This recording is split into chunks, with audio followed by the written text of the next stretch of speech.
During the 1990s, early 1990s, the desert Southwest was experiencing one of the worst droughts in history.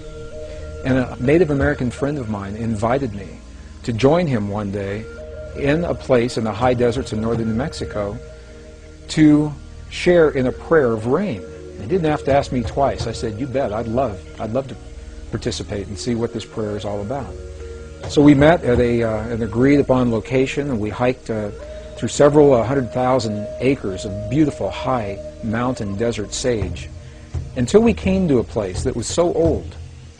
Even the people today don't know who built this place. It was essentially a stone circle, and each stone was placed just as it was by the hands of the ancestors so long ago. It was in this place that my friend began his prayer. What he did was he removed his shoes, stepped into the circle in his bare feet.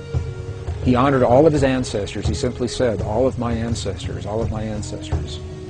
Honored the four directions. He turned his back to me, held his hand in a prayer position for just a few seconds. And then he turned around and looked and he said, I'm hungry. Let's go get a bite to eat. And I said, I thought you were going to share this prayer. I thought you were going to pray for rain. And he looked at me and he said, no. He said, because if we prayed for rain, rain could never happen. Because the moment you pray for something to occur, you've just acknowledged that it does not exist in that moment. And I thought about what he said. It made a lot of sense to me. So I asked my friend, I said, if you didn't pray for rain just then, what did you just do? What happened when you closed your eyes? And you turned your back to me just for those few moments. And what he said was this. He said, when I closed my eyes, I began to feel the feeling of what it feels like to have rain in our Pueblo village. He said, I smelled the smells of what it smells like when the rain falls off the earthen walls of our buildings. And I felt the feeling of what it feels like with my naked feet in the mud.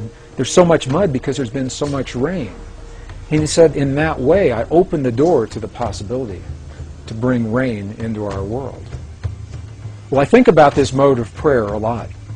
Later that afternoon, something amazing happened. I was watching the weather maps, and the drought that had happened for so long suddenly changed. We saw the high-pressure system move across Utah and then dip down from Colorado into northern New Mexico and make a little U-turn and come right back up. We had rain that night. We had rain all the next day. It rained, and I called my friend. And I asked him, I said, there's so much rain, the valleys are flooding, the roads are flooding. What in the world is going on? And he was quiet just for a moment, and he said, that's the part of the prayer. He said, I never quite figured out.